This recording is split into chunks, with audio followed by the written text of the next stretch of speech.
Hai, halo semua. Kita bertemu lagi di channel sederhana ini, channel Surrender, tempat kita berbagi ilmu kehidupan dan inspirasi. Di video kali ini, saya ingin bersama-sama Anda untuk menyelami tentang sesuatu yang sangat dekat dengan hati kita semua, yaitu tentang perjalanan hidup kita dan bagaimana kita bisa menavigasinya untuk mencapai kebahagiaan dan kesuksesan yang sesungguhnya. Kehidupan ini penuh dengan tantangan dan kesulitan, namun juga penuh dengan potensi dan kemungkinan. Terkadang mungkin kita merasa terjebak atau tidak yakin dengan arah yang harus kita ambil. Namun ada tanda-tanda yang bisa kita cari, tanda-tanda yang menunjukkan bahwa kita berada di jalur yang benar dan keadaan kita akan jauh lebih baik. Nah, kali ini saya ingin berbagi tentang tanda-tanda ini dan semoga dapat diterapkan dalam kehidupan kita sehari-hari. Mari kita mulai menyelaminya dengan pikiran terbuka dan hati yang siap untuk belajar dan bertumbuh. Tapi sebelum itu, saya harap juga Anda mau sedikit saja meluangkan waktu Anda di tengah-tengah kesibukan rutinitas Anda.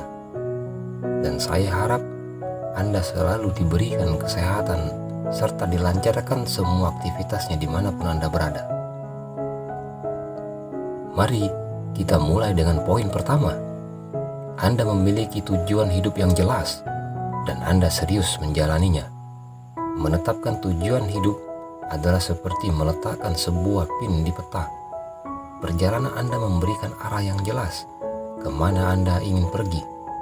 Stephen Covey, penulis terkenal, mengingatkan kita untuk memulai dengan akhir yang diinginkan dalam pikiran.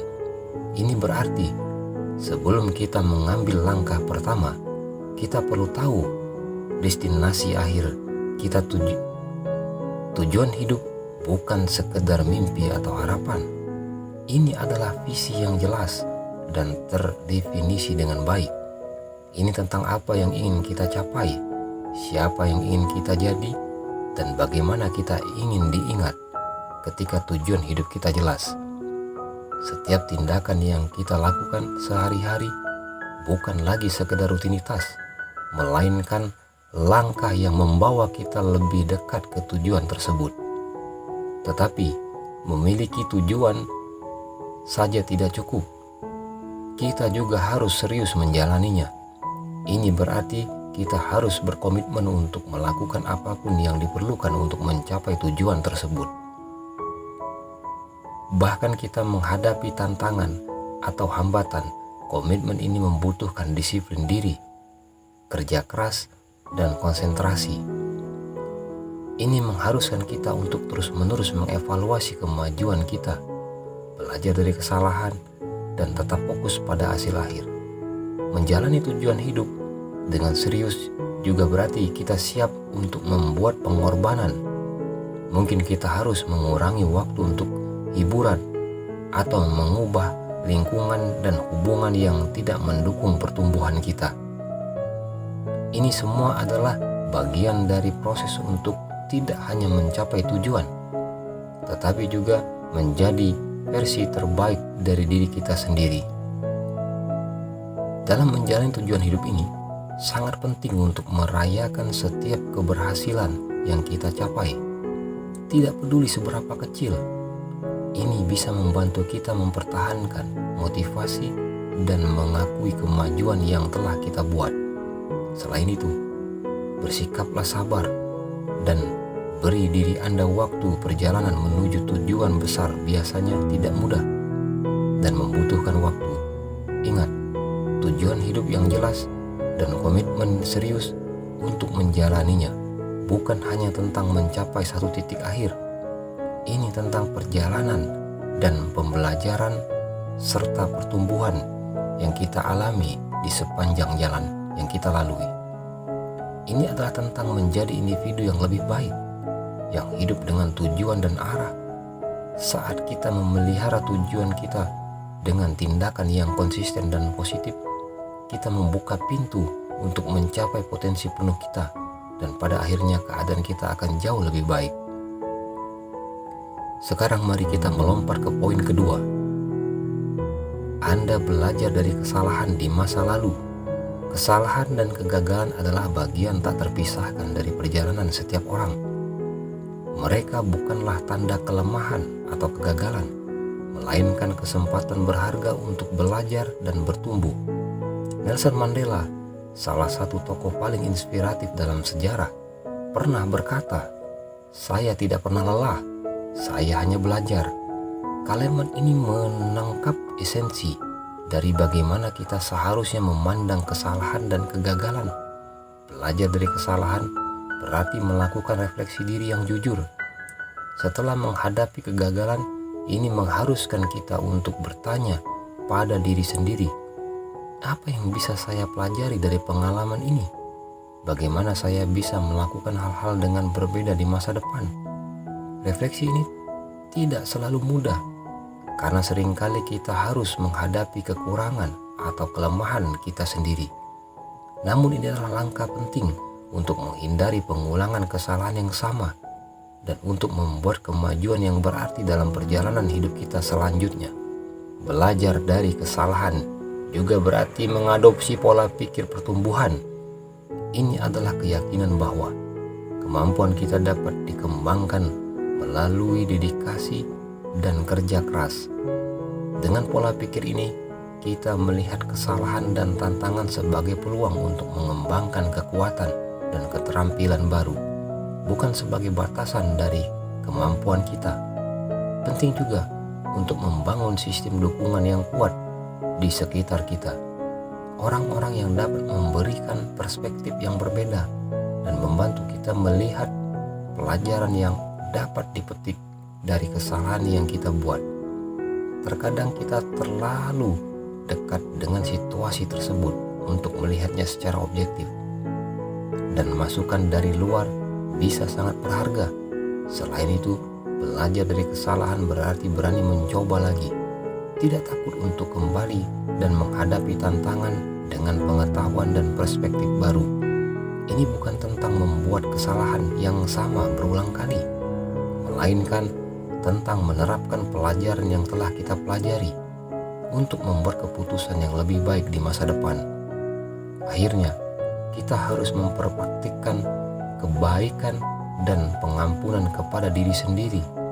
Setiap orang membuat kesalahan, yang membedakan adalah bagaimana kita menanggapi kesalahan tersebut dengan memaafkan diri sendiri dan mengakui bahwa kesalahan adalah bagian dari proses belajar.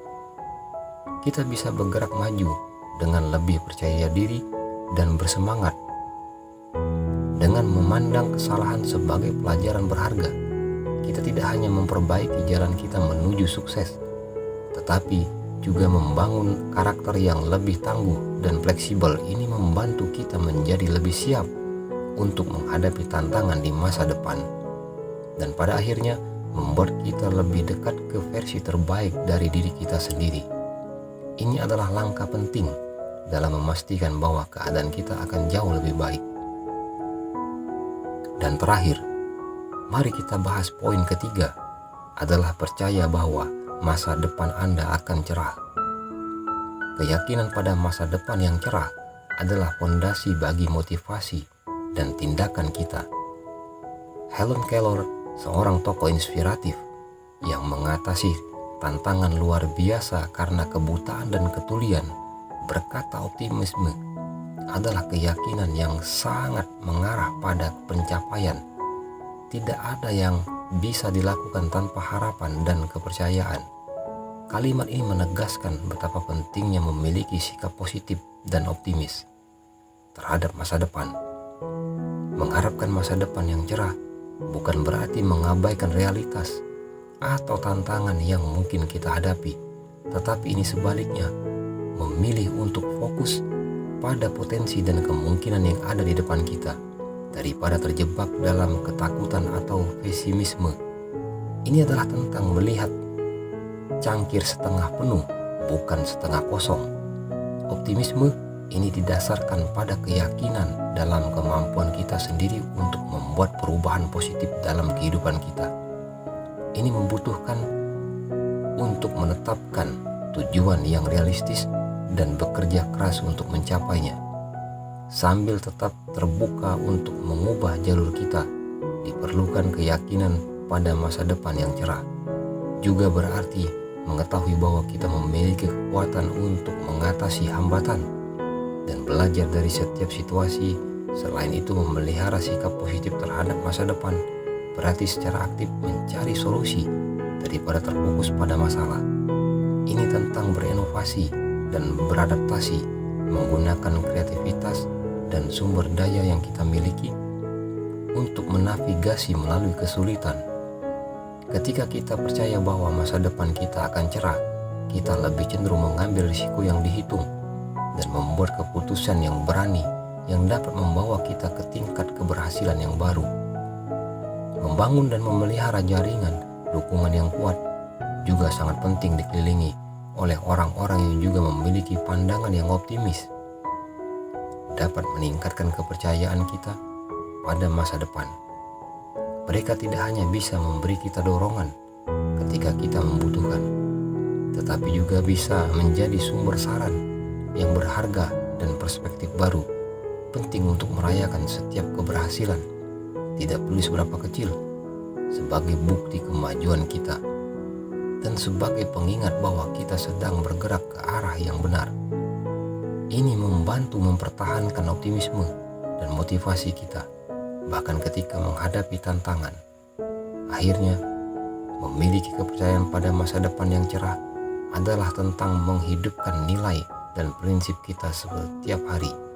Ini berarti berperilaku dengan cara yang selaras dengan visi kita untuk masa depan, baik dalam tindakan kita maupun dalam cara kita berinteraksi dengan orang lain. Dengan memelihara keyakinan yang kuat pada masa depan yang lebih cerah, kita tidak hanya menginspirasi diri kita sendiri untuk terus bergerak maju, tetapi juga orang lain di sekitar kita. Ini menciptakan lingkungan positif dari inspirasi dan pencapaian yang dapat membawa kita semua ke keadaan yang jauh lebih baik. Dan sebagai penutup, saya ingin mengingatkan kita semua bahwa perjalanan menuju keadaan yang lebih baik bukanlah sesuatu yang terjadi dalam semalam. Ini adalah proses yang terus-menerus, penuh dengan tantangan dan kesempatan untuk bertumbuh. Melalui ketiga prinsip yang telah kita selami ini, memiliki tujuan hidup yang jelas dan serius menjalaninya, serta belajar dari kesalahan di masa lalu dan memelihara keyakinan pada masa depan yang akan cerah, kita bisa membimbing diri kita sendiri menuju ke kebahagiaan dan kesuksesan yang berkelanjutan. Ingatlah bahwa setiap langkah kecil yang kita ambil hari ini berkontribusi pada perjalanan panjang kita. Tidak ada usaha yang sia-sia selama kita terus bergerak maju dengan keyakinan dan tujuan. Mari kita berkomitmen untuk menjadi versi terbaik dari diri kita sendiri. Tidak hanya untuk keuntungan pribadi kita, tetapi juga untuk membuat dunia di sekitar kita menjadi tempat yang lebih baik. Akhirnya, terima kasih telah menonton.